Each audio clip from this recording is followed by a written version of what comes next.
వాక్యము నీ యొద్దను నీ నోటను నీ హృదయములోనూ ఉన్నది. అది మేము ప్రకటించు విశ్వాస వాక్యమే. రోమా 10:8. AFC apostolic full gospel church వారి వర్డ్ ఆఫ్ ఫెయిత్ విశ్వాస వాక్యము టీవీ కార్యక్రమము. పరిశుద్ధాత్మ శక్తి ద్వారా దైవ సేవకులు అందించే దైవ వర్తమానములను వినండి, ఆత్మీయంగా బలపడండి, దైవ దీవెనలు పొందండి. క్రీస్తునందు ప్రియులైనటువంటి విశ్వాస వాక్యమును ఈ కార్యక్రమమునకు ఇచ్చేసిన వీక్షిస్తున్నటువంటి మీ అందరికీ ప్రభువైన యేసుక్రీస్తు నామంలో వందనాలు తెలియజేస్తూ ఉన్నాము. ప్రియ దేవుని బిడ్డలారా, ఈ యొక్క ఉదయకాలమందు ప్రభువును స్తుతించి ఆయన మన జీవితంలో జరిగించేటువంటి కార్యములను గూర్చి అర్థం చేసుకొని ఆశీర్వాదం పొందుకొనటానికి దేవుడు తానే మనందరికీ కూడా సహాయము చేసి నడిపించునుగాక. సంఖ్యాకాండము 14వ అధ్యాయము 8వ వచనాన్ని మనము చదువుకుని వాక్యమును ధ్యానం చేసుకుందాం. సంఖ్యాకాండము 14వ అధ్యాయము 8వ వచనాన్ని మనం ధ్యానం చేసి వాక్యంలోనికి వెళదాం. యెహోవా మన యందు ఆనందించిన ఎడల ఆ దేశములో మనలను చేర్చి దానిని మనకిచ్చును. అది పాలు తేనెలు ప్రవహించు దేశము. మెట్టుకు మీరు యెహోవా మీద తిరుగబడకుడి, ఆ దేశ ప్రజలకు భయపడకుడి. వారు మనకు ఆహారమగుదురు, వారి నీడ వారి మీద నుండి తొలగిపోయెను. యెహోవా మనకు తోడయున్నాడు, వారికి భయపడకుడి అనిరి.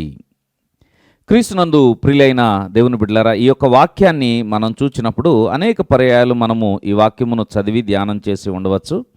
ఇశ్రాయేలు ప్రజలు ఐగుప్తు దేశం నుండి విడిపించబడి పాలు తేనెలు ప్రవహించు దేశానికి తీసుకుని వెళతారని దేవుడు వాగ్దానం చేసి ఆయన వాగ్దానమును నెరవేర్చటానికి దిగివచ్చి ఆయన ఒక నాయకుని ఏర్పాటు చేసి మోషే అనేటువంటి ఒక నాయకుని ద్వారా ఆ యొక్క వాగ్దాన దేశమునకు వాళ్ళని తీసుకొని వెళ్ళటానికి గొప్ప ప్రణాళిక కలిగి ఉన్నటువంటి దేవుడుగా ఉన్నాడు. ఆయన మాట ఇచ్చి నెరవేర్చే దేవుడు.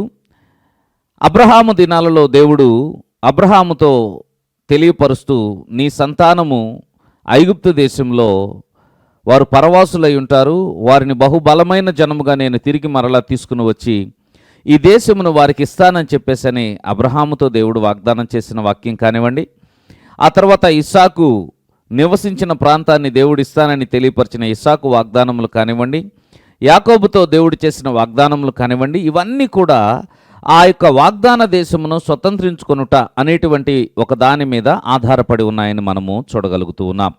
దేవుడు ఇశ్రాయేలు ప్రజలకు ఇచ్చినటువంటి మాటను నెరవేర్చే దేవుడు అనేటువంటి విషయాన్ని మనం చూస్తున్నాం.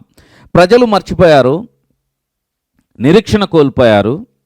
నిజంగా మరలా మనకు మంచి రోజులు వస్తాయనే పరిస్థితిని కూడా వారు మర్చిపోయారు. ఐగుప్తు దేశంలో వారు 430 సంవత్సరాల కాలము ఐగుప్తు దేశంలో వారు నివసించినప్పుడు ఆ ఐగుప్తు దేశము యొక్క చాలా రకాలైనటువంటి అలవాట్లు వారికి అలవడటం మాత్రమే కాకుండా ఆ ఐగుప్తు దేశంలో ఉన్నటువంటి పరిస్థితులకు వారు అడాప్ట్ అయిపోయారు. అంటే వాటికి అలవాటు పడిపోయారు.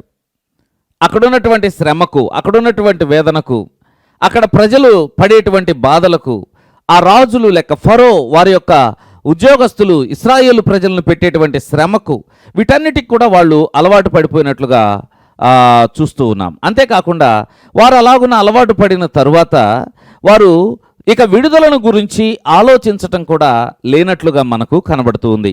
వారు విడుదలను గురించి కొంచెమైనా ఆలోచన చేయటం మనకు కనబడదు.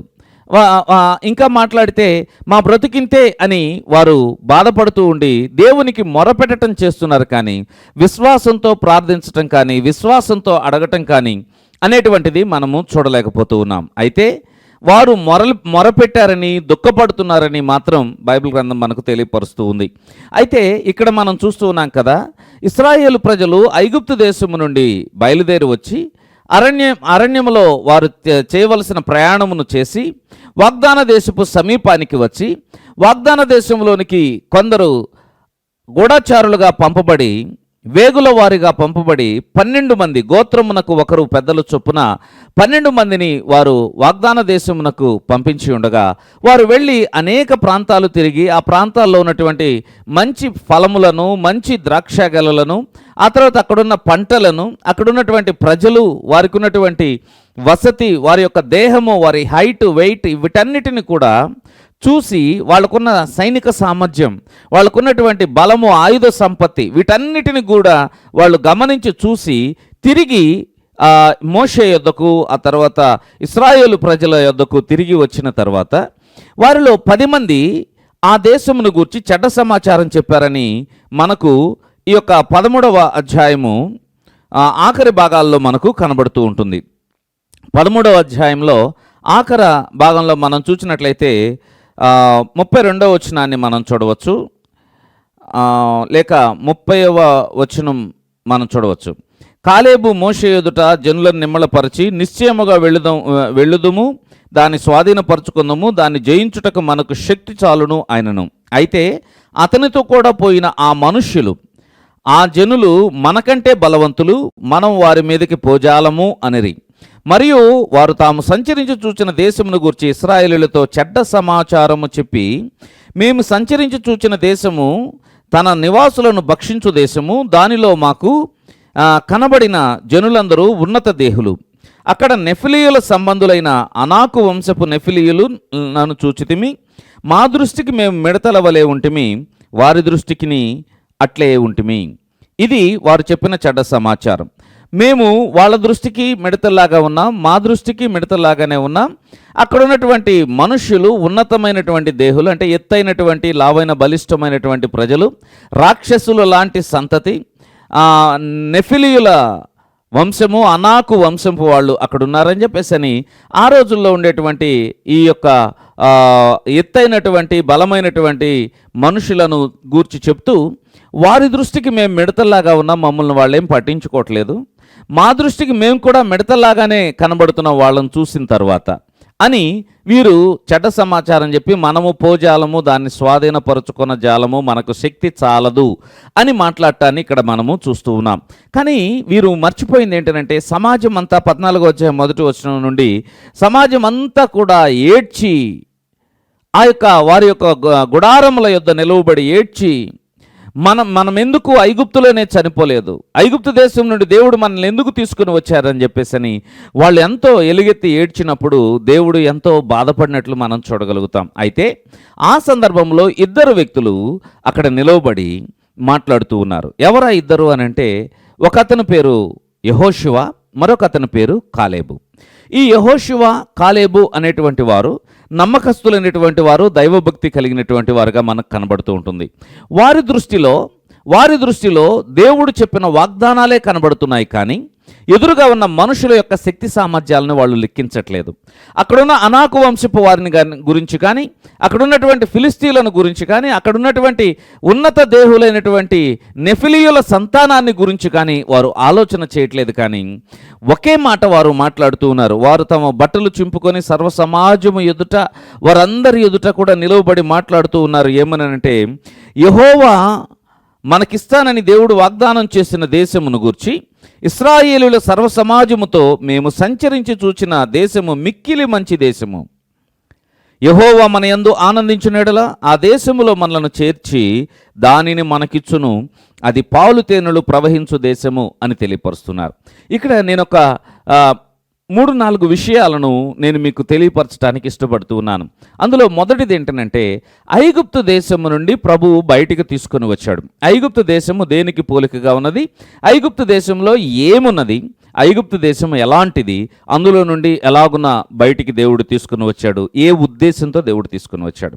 రెండవదిగా, ఆయన ఐగుప్తు నుండి తీసుకుని వచ్చి ఎర్ర సముద్రము దాటిన తర్వాత అరణ్య యాత్రలో వారు ప్రయాణం చేస్తూ ఉన్నారు. అరణ్య యాత్ర ఎలాంటిది, అరణ్య యాత్రలో కష్టాలు ఎందుకు కలుగుతాయి, అరణ్య యాత్రలో మరణం ఎందుకు వచ్చింది అనేటువంటి దాని గురించి మరి ఒక విషయాన్ని నేను మీకు జ్ఞాపకం చేస్తాను. మూడవదిగా మనం చూస్తే, వాగ్దాన దేశం ఎలాంటిది, దేవుని ఉద్దేశం ఎలాంటిది, దేవుడు మనలను ఎలాంటి ప్రాంతంలో ఉంచాలని, ఎలాంటి స్థితిలో ఉంచాలని ఆయన ఆలోచన అనేటువంటి దాని గురించి మరి ఒక విషయాన్ని మనం చూస్తాం. నాలుగవదిగా, మనమేం చేస్తే అట్టి ఆశీర్వాదకరమైన స్థితిలోనికి వెళతామనేది మనం చూడగలుగుతున్నాం. మొట్టమొదటిగా మనం చూసినట్లయితే ఐగుప్తు దేశం. ఐగుప్తు నుండి దేవుడు బయటకు తీసుకుని వచ్చాడు. ఈరోజు మనందరికీ తెలుసు ఐగుప్తు అనేటువంటిది పాపదాస్యానికి సూచనగా ఉందని మనందరం కూడా తెలుసు. ఐగుప్తు దేశము అనేటువంటిది పాపపు దాస్యానికి గుర్తుగా ఉందని మనకందరికీ తెలుసు. 4 రకాలైన విషయాలు ఐగుప్తు దేశం గురించి వ్రాయబడుతూ ఉన్నాయి. దానిలో మొదటిది ఏంటంటే దాసుల గృహము అని వ్రాయబడుతూ ఉంటుంది. మీరు దాసుల గృహమైన ఐగుప్తు దేశము నుండి దేవుడు మనలను తీసుకుని వచ్చాడు అనేటువంటి విషయాన్ని మనం చూడవచ్చు. ద్వితీయోపదేశకాండం 5వ అధ్యాయము 5వ వచనంలో లేక 6వ వచనమును మనం చూస్తే, దాసుల గృహమైన ఐగుప్తు దేశములో నుండి నిన్ను రప్పించిన నీ దేవుడైన యెహోవాను నేనే. అదే అధ్యాయము ద్వితీయోపదేశకాండం 5వ అధ్యాయం 15వ వచనంలో చూస్తే, నీవు ఐగుప్తు దేశమునందు దాసుడవై ఉన్నప్పుడు నీ దేవుడైన యెహోవా బాహుబలము చేత చాచిన చేతి చేతను నిన్ను అక్కడ నుండి రప్పించనని జ్ఞాపకమునకు చేసుకొనుము అని తెలియపరుస్తూ ఉన్నారు. అలాగే 6వ అధ్యాయం 12వ వచనం చూస్తే, దాసుల గృహమైన ఐగుప్తులో నుండి నేను రప్పించిన యెహోవాను మరవకుండా నీవు జాగ్రత్త పడుము అనేటువంటి మాట చూస్తూ ఉన్నాం. ప్రియ దేవుని బిడ్డలారా, ఇది దాసుల గృహము అని వ్రాయబడుతూ ఉంటుంది. అంటే దాసులు అంటే ఏంటి? బైబిల్ చెప్తూ ఉంది, మనమే వేరొక విషయానికి అప్పగించేసుకుంటే దానిని దాసత్వం అంటారు. పూర్వపు దినాల్లో మనుషులను బానిసలుగా చేసుకునేటువంటి అలవాటు ఉండేది. బానిసలు అని అర్థం. మనుషులను బానిసలుగా చేసుకునే ఒక అలవాటు ఉండేది. ఆ అలవాటు ప్రకారంగా ఏం చేసేవాళ్ళనంటే, ఒకవేళ నేను ఎంతో ఆర్థికమైనటువంటి ఇబ్బందిలో ఉంటే నా కుమారుణ్ణో కొడుకునో కూతురునో ఎవరో ఒకరిని నేను అమ్మి వేసేవాడిని, అనగా బానిసగా ఇచ్చేసేవాడిని. వారు ఇకనెన్నడూ కూడా విడుదల పొందకుండా ఆ డబ్బులకు, అనగా క్రయధనము అంటారు దాన్ని, ఆ క్రయధనానికి వారు అమ్ముడుపోయి బానిసలుగా ఉండిపోతారు. బైబిల్ చెప్తూ ఉంది, పాపము చేసిన ప్రతివాడు పాపమునకు దాసుడు. ఎందుకు పాపం చేసిన ప్రతివాడు పాపమునకు దాసుడు? ఈరోజు బైబిల్ చెప్తున్నటువంటి సత్యం ఏంటి అని అంటే, ఆదాము అవ్వలను దేవుడు పవిత్రులుగాను దేవుని వంటి ప్రభావం కలిగిన వారుగాను శక్తివంతులను గాను దేవుడు సృష్టించాడు. శక్తివంతులుగాను ప్రభావవంతమైనటువంటి స్థితిలో ఉన్నటువంటి ఆదాము అవ్వలు దేవుని చేత దాసులుగా చేయబడలేదు, తమంతట తాముగా దాసులుగా అప్పగించుకున్నారు. ఆ తినవద్దన్న పండును దేవుడు చెప్పిన మాటను మీరి, దేవుని మాటకు వ్యతిరేకంగా చేసి, దేవుని మాటను పెడచెవిన పెట్టి ఎప్పుడైతే వారు తినవద్దన్నటువంటి పండును తినటం అనేది జరిగిందో, ఆ రోజు వారి జీవితంలో దాసత్వం అనేది ప్రారంభమైంది. ఆ రోజు నుండి భయం ప్రారంభమైంది. ఆ రోజు నుండి మరణం ప్రారంభమైంది. ఆ రోజు నుండి వారి జీవితంలో ఒక సాతాను చేతిలో కీలుబొమ్మలుగా మారిపోవటం జరిగింది. అందుకే చెడుతనము చేయటం అనేది అలవాటుగా మారిపోయింది. చెడ్డ కార్యాలు చేయటం అనేది వారి జీన్స్లో ఉన్నట్లుగా కనబడుతూ ఉంటుంది. చిన్న పిల్లవాడికి కూడా మాట వినకపోవటం అనేది మనం నేర్పించాల్సిన పని లేదు. వాడు బాల్యములోనే మాట వినకుండా ఉండటం అలవాటు పడిపోయి ఉన్నాడు. ఎలా వచ్చింది ఆ అలవాటు? ఎక్కడి నుండి వచ్చింది వారికి ఆ అలవాటు అని చూస్తే, వాని యొక్క స్వభావములోనే మాట వినని స్వభావం అన్నది. దానిని బైబిల్ భాషలో పాపము అనేటువంటి పదం ఉపయోగించబడుతుంది. పాపము అనంటే క్రియలు కాదు, అవి పాపపు క్రియలు. కానీ పాపము అనంటే మాట వినకపోవటం. దేవుని మాట వినకుండా ఉన్నటువంటి ఆదాము అవ్వల జీవితంలోనికి వచ్చిన అతి భయంకరమైన విషయం ఏంటి అనంటే, వారుగా స్వతంత్రంగా జీవించే పరిస్థితి లేదు. వారు వేరొకరి యొక్క ప్రభావము క్రింద బ్రతికేటట్లుగా కనబడుతున్నారు. ఎవరో అంటే భయం, చీకటి అంటే భయం, ఎవరిని చూస్తేనో భయం, వారు చెప్పినట్లు చేయటం అనేటువంటిది జరుగుతూ ఉంది. దీనినే సాతాను చేతిలో కీలుబొమ్మలుగాను బానిసలుగాను వారు మారిపోయారని బైబిల్ చెప్తూ ఉంది. వారి యొద్ద నుండి సంవత్సరాలు గడుస్తూ ఉన్నప్పుడు, ఒక్కొక్క జనరేషన్, ఒక్కొక్క తరముల వెంబడి తరములు మారిపోతూ ఉన్నప్పుడు ప్రజలందరూ కూడా బానిసలుగానే ఉంటూ ఉన్నారు. ఐగుప్తు అనేటువంటి దానిని దాసుల గృహము అని బైబిల్ చెప్తూ ఉంది. ఎందుకు అనంటే, ఇశ్రాయేలు ప్రజలు స్వతంత్రులుగా ఆ దేశంలో ప్రవేశించి బానిసలుగా మారిపోయారు. వారు స్వతంత్రులుగా ఆ దేశంలో ప్రవేశించి బానిసలుగా మారిపోయారు. మనము ఆదికాండము 47వ అధ్యాయం 27వ వచనాన్ని కానీ మనం చదివితే, ఇశ్రాయేలీయులు ఐగుప్తు దేశమందలి గోషెను ప్రదేశములో నివసించురి. అందులో వారు ఆస్తి సంపాదించుకొని సంతానాభివృద్ధి పొంది మిగుల విస్తరించిరి.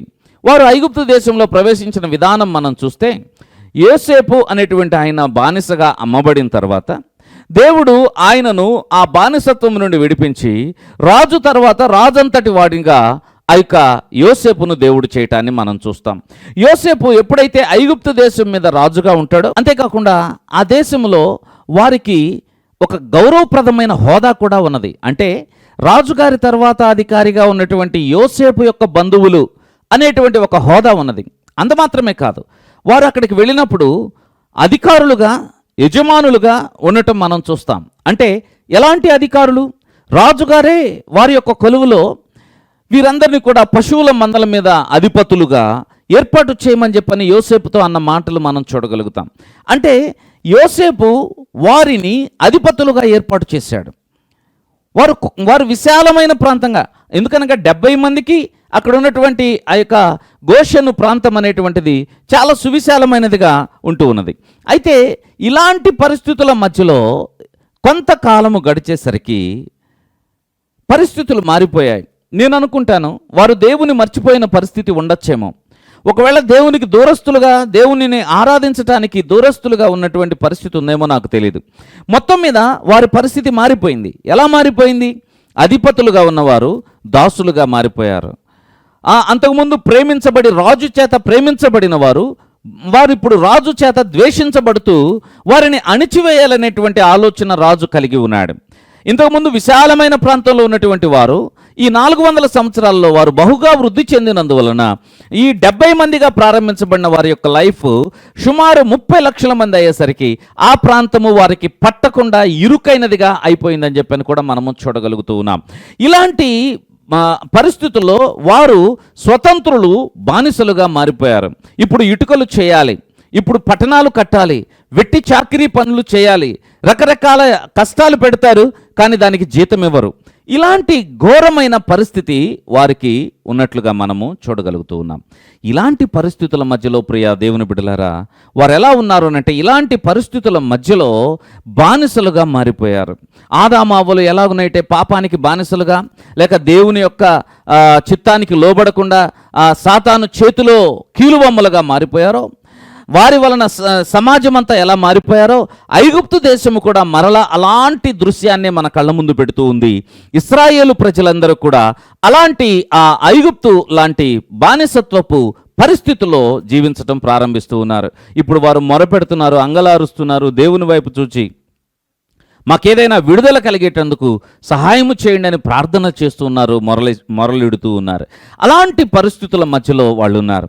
కానీ ప్రియదేవుని బిడ్డలారా, ఐగుప్తు దేశం నుండి వారిని విడిపించడానికి ఒక నాయకుని దేవుడు ఏర్పాటు చేశాడు. ఆ నాయకుడే మోషే అని మనము చూడగలుగుతున్నాం. అద్భుత రీతిగా మరణపు సందర్భాలలో, మరణపు అంచుల మధ్యలో ఉన్నప్పుడు కూడా రాజు పుట్టిన ప్రతి మగపిల్లవాడిని చంపేయాలన్నటువంటి పరిస్థితి వచ్చినా కూడా అలాంటి పరిస్థితుల్లో కూడా తప్పించబడి ఒక నాయకుడు తిరిగి వచ్చాడు. యేసుక్రీస్తు కూడా అలాగే మనం చూసినట్లయితే ఒక మరణపు లేక రాజుగారి కోపానికి లోనైనటువంటి ఈ యొక్క హేరోదు రాజు గారి యొక్క కోపానికి లోనైనటువంటి పరిస్థితుల్లో అక్కడున్న రామా అనే ప్రాంతంలో ఉన్నటువంటి బెత్లెహేము ప్రాంతంలో ఉన్నటువంటి 2 సంవత్సరాల వయసు లోపున్న పిల్లలందరూ చంపబడుతున్నారు. కానీ యేసు మాత్రం తప్పించబడ్డాడు. అలాంటి పరిస్థితులే ఆ విమోచకుడైనటువంటి మోషేలాగా విమోచకుడు, రక్షకుడైన ప్రభువైన యేసుక్రీస్తు మనలను విడుదల చేయడానికి ఈ లోకంలోనికి వచ్చారని నేను మీకు చెప్తున్నాను. పాపము చేయు ప్రతివాడు పాపమునకు దాసుడు అని బైబిల్ చెప్తూ ఉంది. అంటే ఏంటో తెలుసా? రకరకాలైన బానిసత్వాలు మనలను పట్టి పీడిస్తూ ఉన్నాయి. ఎలాంటి బానిసత్వాలు అవి మనలను ఎలా చేస్తున్నాయి? మనం చూసినట్లయితే విడిచిపెట్టలేనిటువంటి పరిస్థితులు, దానిలో నుండి బయటికి రాలేనటువంటి పరిస్థితులు, ఎలాగోలాగా ఇది అలవాటైపోయిందండి అని ఈ వ్యభిచారం అనేటువంటి బానిసత్వం, రకరకాలైనటువంటి చెడ్డ అలవాట్లు అనే బానిసత్వం, దేవుణ్ణి లేకుండా జీవించేటువంటి బానిసత్వం, అలాగే పొరుగువాని వాటిని ఆశించేటువంటి బానిసత్వం, ఇలాంటి రకరకాలైన బానిసత్వాలతోటి వారి జీవితము ముందుకు వెళుతూ ఉంటే అలాంటి పరిస్థితుల మధ్యలో ఐగుప్తు దేశము ఆ యొక్క బానిసత్వానికి ఎలాగో పోలికగా ఉందో పాపము అనేటువంటిది మనుషులకు అలాగునే పోలికగా ఉంటే అందులో నుండి విడిపించటానికి ప్రభువైన యేసుక్రీస్తు ఈ లోకానికి వచ్చారు. యేసుక్రీస్తు మన కొరకై ఈ లోకానికి వచ్చి బానిసత్వం నుండి విడిపించటానికి ఆయన ఇష్టపడుతూ ఉన్నారు. రెండవదిగా మనం చూసినట్లయితే ఐగుప్తు దేశంలో ఉన్నటువంటి రెండవ పరిస్థితి మనం గమనిస్తూ ఉన్నాం. అదేంటి అని అడిగితే దానిని ఇనుప కొలిమి అని వ్రాయటాన్ని మనము చూస్తూ ఉన్నాం. ఐగుప్తును ఇనుప కొలిమి. రాజుల మొదటి గ్రంథము 8వ అధ్యాయం 51వ వచనంలో మనం చూసినట్లయితే వారు ఐగుప్తు దేశంలో నుండి ఆ ఇనుప కొలిమిలో నుండి నీవు రప్పించిన నీ జనులను నీ స్వాస్థ్యమునై ఉన్నారు. ఇనుప కొలిమిలో నుండి నీవు రప్పించిన నీ జనులు నీ స్వాస్థ్యము అని మనం చూడగలుగుతున్నాం. అంటే రెండవ మాట ఇనుప కొలిమి అని చెప్పబడతా ఉంది. ఏమండి, కేవలము దాసులుగా ఉండటం మాత్రమే కాదు, చెప్పింది చేస్తూ ఉండటం మాత్రమే కాదు, ఆ దాసత్వముతో పాటు శ్రమ, బాధ అనేటువంటిది కూడా దానికి యాడ్ అవుతూ ఉంది. ఈరోజు మీకు తెలుసా, మొట్టమొదట దురలవాట్లు అనేవి చాలా సంతోషంగా ప్రారంభించబడతాయి, సరదాగా మొదలవుతుంది. యవనస్తుల్ని చూస్తూ ఉంటారు కదా, సరదాగా మొదలు పెట్టేస్తారు, సరదాగా సిగరెట్లు మొదలు పెడతారు, సరదాగా త్రాగుడు మొదలు పెడతారు, సరదాగా వ్యభిచారము, స్నేహాలు మొదలు పెడతారు, సరదాగా వారి జీవితాన్ని ప్రారంభించి ఆ సరదా కొంచెం కొంచెంగా ముందుకు వెళ్ళిపోతే అది ఒక తీరని బాధగా మారిపోతుంది. వారి కెరియర్ ఉండదు, చదువులు ఉండవు, ఆ తర్వాత మంచి ఉద్యోగాలకు వెళ్ళే పరిస్థితి ఉండదు, కావలసినటువంటి స్థితికి వాళ్ళు ఎదగటానికి లేదు. ఇలాంటి బాధలన్నీ కూడా వచ్చేస్తాయి. అంతేకాదు, పెద్దవారైన తర్వాత సరైన చదువు లేక, సరైన ఉద్యోగం లేక వారందరూ కూడా బాధలు అనుభవించటం ప్రారంభిస్తారు, శ్రమలు అనుభవించటం ప్రారంభిస్తారు. ప్రియదేవుని బిడ్డలారా, పాపము అనేటువంటిది నిన్ను చిక్కించుకున్నప్పుడు అది మొదట తీయగా ఉంటుంది, నీవే దానికి అధికారిలాగా కనబడతావు. కానీ క్రమక్రమంగా అది నిన్ను బానిసగా చేసుకుంటుంది. బానిసగా చేసుకుని అంతటితో విడిచిపెట్టదు, బానిసత్వములో నుండి నిన్ను బాధలోనికి తీసుకుని వెళుతుంది, ఇనుప కొలిమి లాంటి శ్రమలోనికి తీసుకుని వెళుతుంది, కాలిపోయే పరిస్థితిలోనికి తీసుకుని వెళుతుంది, నిన్ను నష్టములోనికి తీసుకుని వెళుతుందని నేను మీకు జ్ఞాపకం చేస్తున్నాను. అందుకే మనము పాపమునకు దూరంగా, దేవునికి విరోధమైన కార్యములకు దూరంగా, లోక సంబంధమైన వాటికి దూరంగా మనం జీవించడం ఎంతైనా అవసరమని నేను మీకు జ్ఞాపకం చేస్తున్నాను. ఇది చాలా అవసరమైనటువంటి విషయం. ఇనుప కొలిమి, కష్టాలు అనేటువంటివి వచ్చేస్తాయి. ఈ కష్టం అనేది ఐగుప్తు దేశంలో శ్రమ, కష్టం వచ్చింది. ఎట్లాంటి శ్రమ అంటే వాళ్ళు శ్రమ పడటమే కానీ అభివృద్ధి చెందటం అనేది లేదు. వారు శ్రమ పడటమే కానీ జీతం లేదు. వారు శ్రమ పడటమే కానీ సరైన వసతులు లేవు, గౌరవం లేదు. ఈరోజు మనం చూస్తాం కదా, గవర్నమెంట్ కూడా కొన్ని సంవత్సరాలు వారు చక్కగా ఉద్యోగం చేస్తే వారికి కొన్ని రకాలైనటువంటి ప్రోత్సాహకాలు ఇస్తారు, వాళ్ళకి కొన్ని రకాలైనటువంటి డబ్బు పరంగా సహాయం చేస్తారు. అంతేకాకుండా మరికొన్ని విధాలుగా వారిని సన్మానిస్తారు, మంచిగా సర్వీస్ చేశారని వాళ్ళని సన్మానిస్తారు, గౌరవిస్తారు. కానీ ఈ బానిసత్వంలో అది లేదండి. ఏముంటుందో తెలుసా? ఈ బానిసత్వంలో వారికి శ్రమ, వేదన తప్ప, కష్టం తప్ప ఏమీ మిగలట్లేదు. ఒక గౌరవం లేదు, ఒక అభివృద్ధి చెందే పరిస్థితి లేదు, వారికి ఆర్థికంగా మంచి స్థితి రావట్లేదు, సమాజంలో పలుకుబడి దొరకట్లేదు, ఒక చక్కని స్థితి, మంచివాడనే మంచి పేరు లేదు. అన్నింటినీ కోల్పోయి బాధలు మాత్రమే మిగిలిస్తూ ఉంది. దీన్నే మూడో విషయంగా చెప్పచ్చు, దాన్ని అవమానము అని చెప్తారు. మొదటిదేమో బానిసత్వం, రెండవదేమో దాంతోపాటు శ్రమ, వేదన, కష్టము, ఇనుప కొలిమి. మూడవదిగా అవమానము, అవమానకరమైన పరిస్థితి. ఈరోజు ప్రియదేవుని బిడ్డలారా, నీ పాపము నిన్ను అవమానంలోనికి నడిపిస్తుంది. నీవు జరిగిస్తున్నటువంటి చెడుతనము నిన్ను అవమానకరమైనటువంటి వాడినిగా, అనగా నేకెడ్గా నిన్ను నిలవబెడుతుంది, సిగ్గుపడే స్థితిలోనికి తీసుకుని వెళ్ళి నిలవబెడుతుందని వాక్యం సెలవిస్తూ ఉంది. ఆదామావులకు అదే జరిగింది. మీకు తెలుసా, దేవుడు ఆదామావులను చక్కగా జీవించమని చెప్పి ఏదైనా తోటలో ఉంచితే వారికి అప్పుడు అవమానము, సిగ్గు అంటే ఏంటో తెలియదు. అవమానం తెలియనటువంటి వారుగా, సిగ్గు ఎరుగని వారుగా ఉన్నారని బైబిల్లో రాయబడుతూ ఉంది. ఎందుకనంటే వాళ్ళు చేసే ఏ పని కూడా సిగ్గుపడాల్సిన పని వాళ్ళు చేయట్లేదు. ఒక రోజున సిగ్గుపడే పని చేశారు. ఆ పాపము వారి జీవితాన్ని అవమానములోనికి తీసుకుని వచ్చింది. ఆ అవమానము వారిని ఎక్కడి వరకు తీసుకెళ్ళిందనంటే మరణము వరకు తీసుకుని వెళ్ళిందని జ్ఞాపకం చేస్తున్నాను. ఆ వెంటనే వాళ్ళ యొక్క పర్యవసానం ఏంటనంటే మేము దిగంబరులమై ఉన్నామని వారు గ్రహించి ఆ దిగంబరత్వాన్ని కప్పుకోవటానికి అంజూరపు ఆకులతోటి ప్రయత్నించి ఆ తర్వాత దేవునికి కనబడకుండా చెట్ల చాటున దాగుకొని ఇలాంటివన్నీ చేస్తూ ఉన్నారు. ఎందుకనగా సిగ్గు, అవమానం, పాపము నిన్ను సిగ్గుపరిచే పరిస్థితికి తీసుకుని వెళ్తుంది గనక ఈరోజే అట్టి పాపము నుండి విడుదల పొంది దేవుని వైపు రావటానికి ప్రభువైన యేసుక్రీస్తునకు సహాయంగా ఉన్నాడు. నాలుగవదిగా మనం చూసినట్లయితే ఇరుకు అనేటువంటిది మనం చూస్తూ ఉన్నాం. ఇరుకు అనేది మనం చూస్తూ ఉన్నాం. ఇరుకు అంటే ఏంటి? విశాలమైన పరిస్థితి లేదు, ఇరుకైన పరిస్థితి. ప్రతిదీ కంజెస్టెడ్ లైఫ్. ఒక విధంగా చెప్పాలి అని అంటే కొన్ని కుటుంబాల్లో మనం చూస్తూ ఉంటాం. మధ్యాహ్నం 12 అవుతుంది, భోజనం ఉండదు. ఏం చేయాలి? ఎవరో ఒకళ్ళు గబగబా అప్పటికప్పుడు రావాలి, ఏదో ఒక 200-300 డబ్బులు తీసుకురావాలి, లేకపోతే ఎవరైనా ఒకళ్ళు అప్పు ఇవ్వాలి, ఆ డబ్బులతోటి 1 కిలో బియ్యం తెచ్చుకోవాలి, ఏంటిది? ఇరుకైన పరిస్థితి, కంజెస్టెడ్ లైఫ్. దేవుడు దాన్ని మన కొరకు ఏర్పాటు చేయలేదనేది మొట్టమొదట మనం తెలుసుకోవాలి. ఈ కష్టాలు ఇలా అనుభవించడమే దేవుని చిత్తమని ఖచ్చితంగా మీరు అనుకోకూడదు. అందులో నుండి అంటే ఐగుప్తు అనంటే ఇరుకైనటువంటి పరిస్థితులని జ్ఞాపకం చేస్తున్నాను.